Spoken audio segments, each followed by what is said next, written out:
To talk with Dirish about his workshop, which is this Saturday 2 till 4 on liquid flow.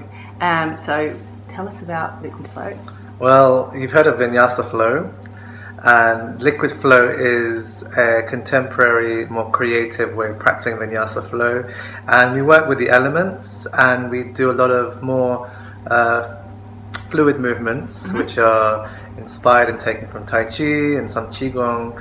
And also we look at the 5 airs of the body. So in the yogic philosophy, it's known as the 5 vayus, and they have the prana energy, which we all know what prana is. We use that a lot in yoga, but it's really using your body to expand and open more. Apana, which is the downward flow of energy, releasing and eliminating anything from the body which you no longer need, mentally, emotionally, energetically, and also maybe physically. And we have Vayana, which is an expansive energy.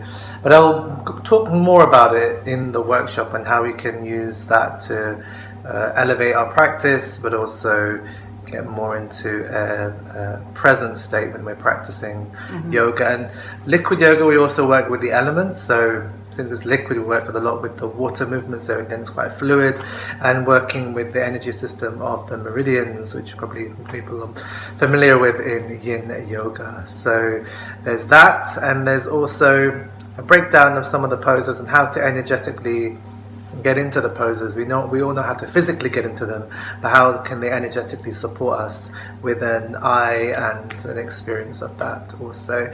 And to complete that, I'll be offering a liquid yoga nidra. Whoa. Oh man, so it sounds really fun and creative, so I think you should all come Saturday afternoon for a couple of hours with this wonderful guy. So we will see you there.